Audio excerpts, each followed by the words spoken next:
Hey guys, what's up? Let's talk about cars in case any of you are planning a trip where you might want to rent a car in Europe.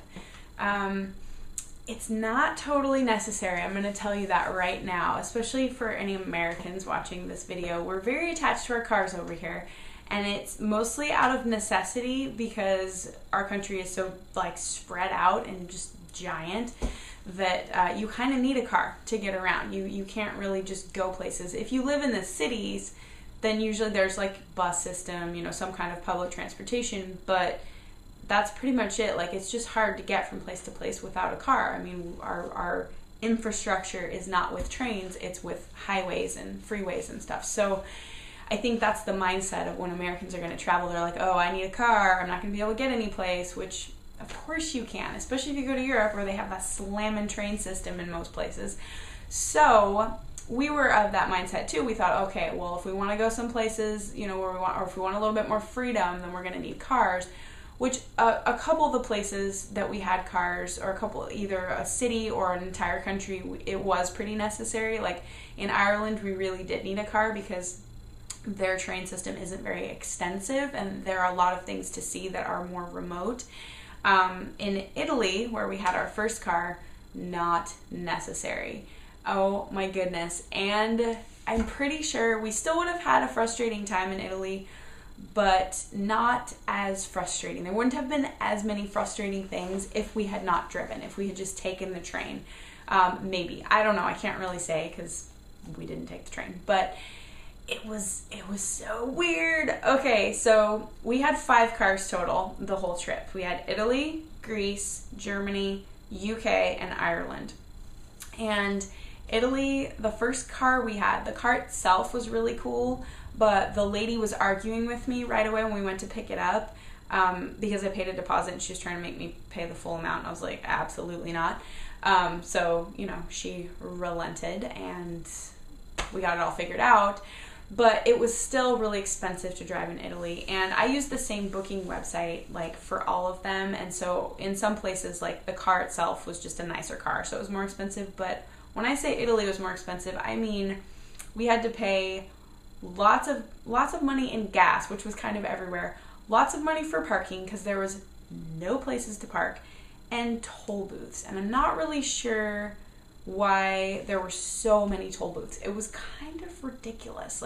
After a while, we weren't surprised anymore, but we were like, okay, here's our money.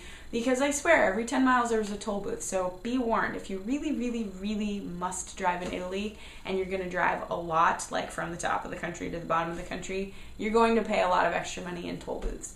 And when you do get cars, if you're getting one, if you're flying in and picking up a car immediately wherever you're at, obviously you want to pick up your car at the airport. However, you are going to have to pay a surcharge. Picking up and dropping off at the airport, you have to pay extra money. I don't know why, but you do. So it's like an extra tax or something. So just be warned, it's going to cost you more money than if you just take the train, always. So yeah, Italy was just a very frustrating driving experience, and it was harder to drive in Italy than, for me, it was a more frustrating experience than when I learned to drive a car. And I've been driving for a long time, and so that's saying a lot. Because, when you first learn to drive, it's scary. It's really scary because you're like, I don't know what I'm doing. I'm going to die. But I kind of felt like that the whole time in Italy, only worse. Because people, I think, wanted to kill us. Or they were just in a really, really big hurry everywhere they went. Because we'd be driving, way too fast on some really windy roads. And someone's on our tail. Beep. Just like we're standing still. It was so weird. I don't even understand why people were just nuts. So motorcycles too. Motorcycles were just zipping in front of you. When you're in the cities, people just make their own lanes. That was really helpful. And then you'd be driving along on a road, and all of a sudden you're surrounded by pedestrians and it looks like you're driving on the sidewalk. You're like, I didn't think I was driving on the sidewalk. What happened? Things aren't labeled very well in most places either. Germany and England, things were labeled pretty well, but other places it's either really, really hard to see, like a street sign or something, or it's just not labeled at all. It's just a blank thing with like an arrow, you know, like the arrows that you see that are signifying that it's going to be turning to the left up ahead or turning to the right. There's no labels on it. So anyway, it was obviously a bad time in Italy. Dropping the car off in Rome was really crazy. I'll probably talk about that a little bit in the second Italy video just to save time on this one. It was bad. It was bad. So Greece, we really didn't need a car. Like, we thought we did, because we're like, oh, Greece is really remote. It doesn't have a very extensive train system like Ireland doesn't.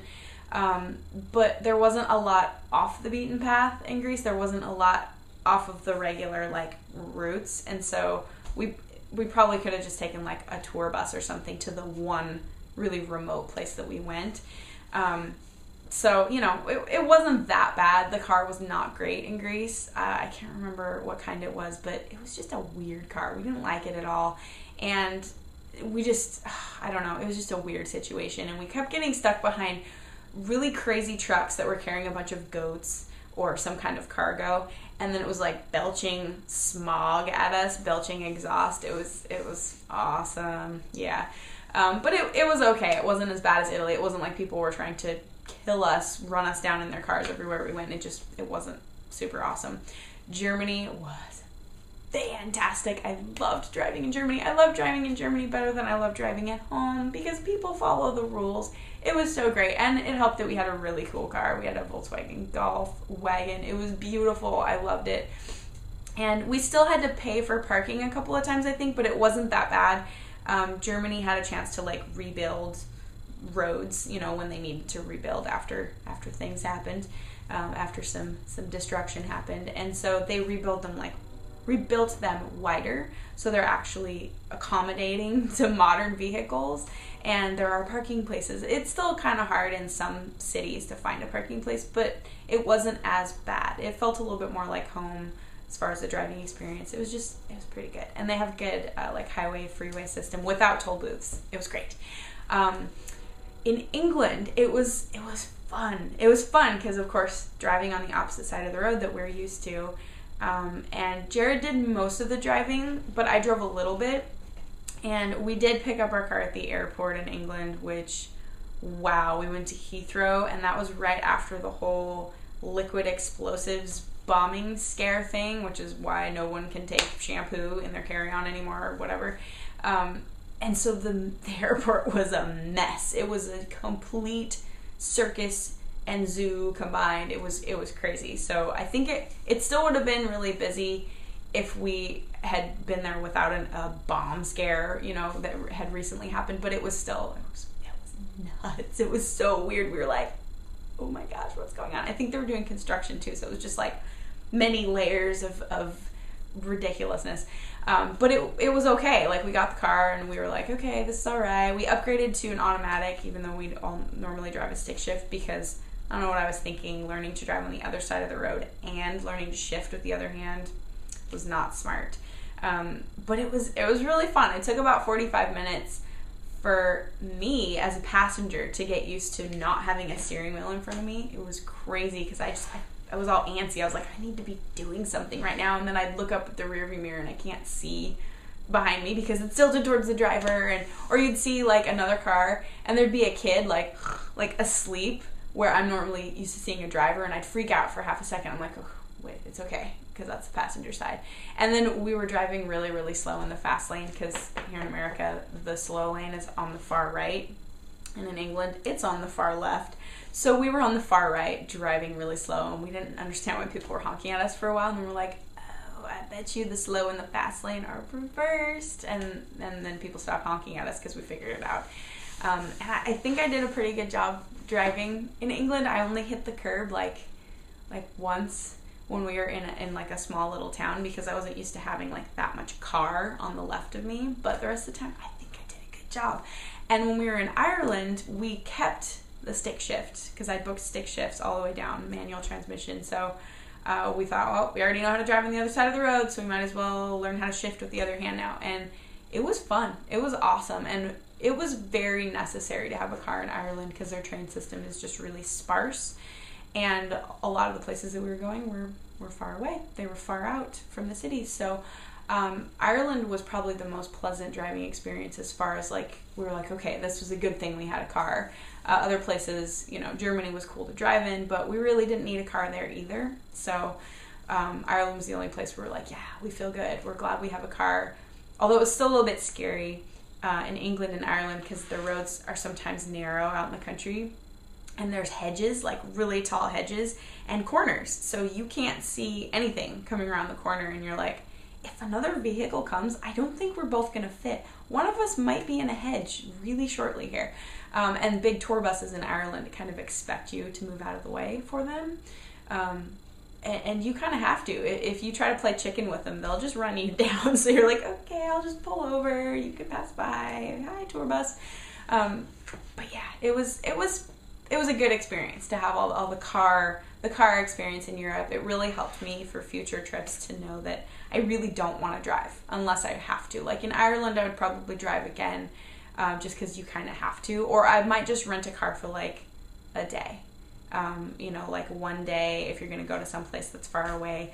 Or just find a tour bus because I'm sure that you can find buses. I haven't really researched that, but I'm sure you could. So anyway, hopefully this video was all right. There'll probably be some pictures of some cars that we drove. We didn't just like take a picture of our cars because that's kind of weird. But, you know, we did the best we could. Dodger actually took a lot of pictures because she never drove. She was just in the back seat. So thanks to her, we have more car pictures than we thought. So anyway, until next time where you get Italy part 2, see you later.